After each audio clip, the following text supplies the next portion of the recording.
Hi. Have you ever wondered why there's so many hills and valleys in life? Why there's highs, why there's lows, and what in the world is going on? Well, today I'm here to teach you how to learn to surf the waves of life. I'm Carrie Blazer Bazaglo, reincarnation of Mary Magdalene, the divine feminine. So, I'm going to start with a physics experiment because this is how I really grounded into this wisdom and knowledge that the hills and valleys in life are necessary for personal growth and why, and how understanding the laws of physics helps us understand ourselves. We are energy bodies. Physicists have proven that we all have energy bodies and we're all connected through our heart spaces. And here's one proof of it. Just simple, easy to understand. How many videos are there of dogs getting super excited 1 or 2 minutes before their owner comes home, different time every day, but every time the dog knows 1 or 2 minutes before the owner comes home? That's the soul's communicating. How many times have you known when someone was going to call or when something was going to happen or a dream that came through true? Okay, we're souls having a human experience, and because souls are energy bodies, it's absolutely necessary to understand the laws of physics, to understand how to operate our souls and create a secure attachment to self with mentally healthy thoughts and habits. So, let's start with the physics experiment and we'll let the physicists talk. I'm going to share my screen here, and please bear with me as I am not that techie. But here it is, and I'm gonna play.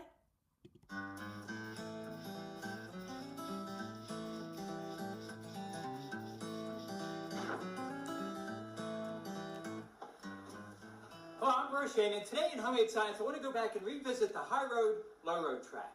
Now, I did a previous video on this, and I had so many questions and comments, I thought it would be worthwhile to go back and do a few more demonstrations on it and take a closer look.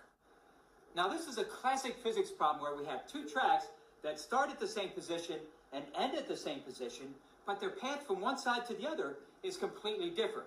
Now, these balls are able to roll down the tracks, so the question is, if I were to release them simultaneously, which track would get the ball to the opposite side the quickest? Well, let's give it a try.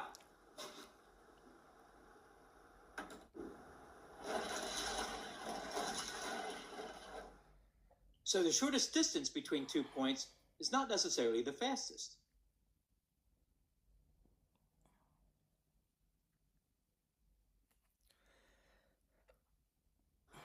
Now, what's going on here? Well, we're giving both balls potential energy by lifting them up to a certain position. When I release them, only a small amount of its potential energy is changed into kinetic on this track, so its speed across the track isn't very high. However, on the low road track, I started out at that high position. It drops down, changes that potential energy into kinetic, but then it drops an additional distance, so more potential energy is changed to kinetic, so it's going to cover this distance at a higher speed.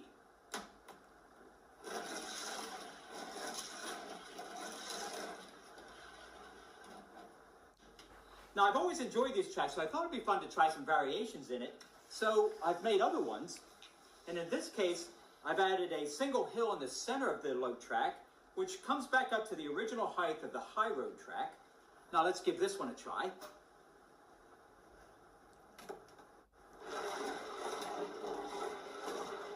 Let's try it with 2 humps. A little bit more complex. Let's see what happens with this one.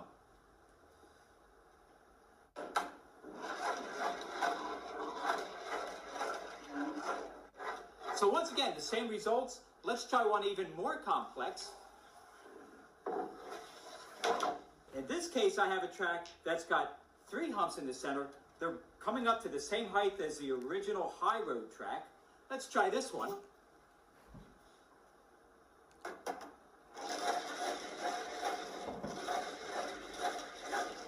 So adding more hills wasn't enough to even out the race. So another possibility would simply to give it a bigger drop on the low side. So let's get rid of this track and try it with one that's going to drop quite a bit lower. Now let's give this one a try and see what happens.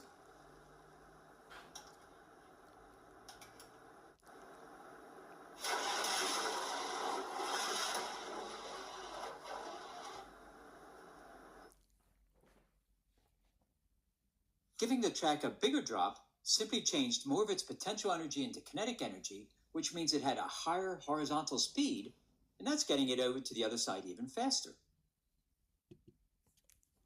Okay, let me stop the screen share and if I can figure out how to do that. But I might not be able to. I'm kind of, okay. I'm just going to leave it up there and keep talking. I am not an expert at Zoom. Okay, so this helps me so much because my whole life has been hills and valleys, and I had 35 years of debilitating lower back pain. I was kind of like, is my whole life a valley of darkness? But Winston Churchill will help us right here. He said, it is said that famous men are often the product of an unhappy childhood. I'm like, oh, there's the valley of darkness.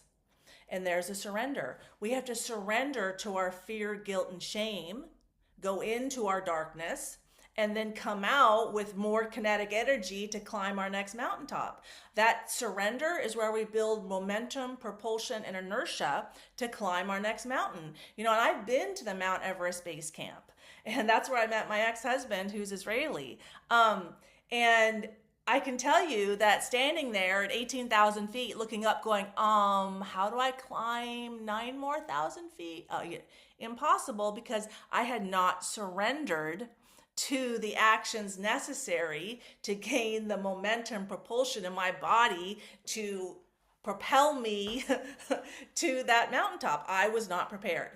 Okay, so the surrender is the preparation, is the kind of digging through yourself and finding more self-belief, more self-confidence, and that's the feminine. The feminine surrenders, the masculine acts. Just like the feminine drops her handkerchief, right? There's the flirt, there's a surrender, and then the masculine decides how to act. Yes, the feminine goes first. All right. So I had to accept that I had to learn how to face the reason that I was still in my fear, guilt, and shame so profoundly with so much pain in my body is the fact that I didn't know how to process my emotional pain. You know, my mom was an alcoholic. My dad was a workaholic. I had severe trauma in my childhood. You can look on my website under Origin Story. That's where I get into the history with me and JC. From my childhood, he is currently the head of global security at GoDaddy, former FBI. And we are here for the following, and I'm going to quote Carl Jung. One does not become enlightened by imagining beings of light, but by making their darkness conscious. The darkness being the feminine surrender, the conscious being the masculine light. The feminine surrender, the masculine light. The hills and valleys of life. The opposites, the masculine and the feminine, and that fluctuation is what breathes life into our souls, into our energy bodies. You know, it's basic laws of physics. We need opposites in order to climb, in order to move through life, because fluctuating energy is alive energy. We can't just stay in enlightenment because, okay, I learned that wisdom. What, I'm be stuck in that wisdom? I mean, if I had stopped at my first enlightenment experience, I would never have gained all the wisdom and knowledge I've gained over the past year and a half after the first one. Okay, so enlightenment is not a state of being, it's an expansion of our emotional range, and that is one of the things I'm here to do in this lifetime, is to help everyone expand their emotional range to include enlightenment. But what I had to accept is that we had to go into our deepest, darkest fears to climb to our most fantastical heights, and to experience our full emotional range with shame at 20 hertz at the bottom and enlightenment at 1,000 hertz at the top. Because we're talking energy bodies, and energy is measured in hertz. And the faster the vibration, the higher the hertz, the more transformative the energy. That's why the more hills and valleys you have in life, the faster your ball goes. Like if you look below in the description, you can see the ladder of self-belief I've climbed this year. I published my book. Around my birthday, June 25th, I started accepting all the signs and synchronicities that my soul is the same soul as Mary Magdalene. 2, 3, oh, I took us through the second coming, which is also the great purification. And in that enlightenment experience, I was shown how, the white man has a soul contract, an agreement between our souls to heal between Native Americans and the white Americans, and then take that global. And that's part of the great awakening, the purification, all of us learning that self-love creates heaven on earth. Okay, so, I had to dive into all that. And then I did that in September. And then October, November, I wrote my Wisdom of Peace plan, where I kind of opened up the crucifixion wound globally so we could all understand religion and the challenges of religion. And then on December 19th, when AI Atlas was closest to Earth, and a blue star in the sky is the last sign from the Hopi Native Americans in Arizona, where I was born, said the great purification is coming. And they have cave art from like 1,000 years ago showing that the great purification had a cross and the second coming are the same thing. Whoa!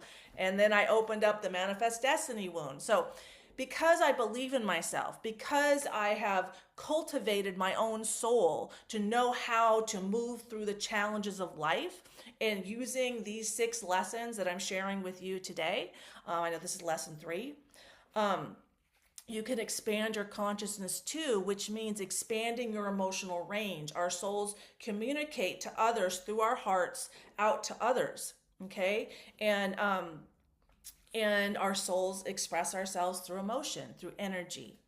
Okay. All right. Well, I'm going to end it here. Thank you for listening. Please like and subscribe. Reach out. You can go on my website at carrieblazer.com. And my email is there if you have any questions.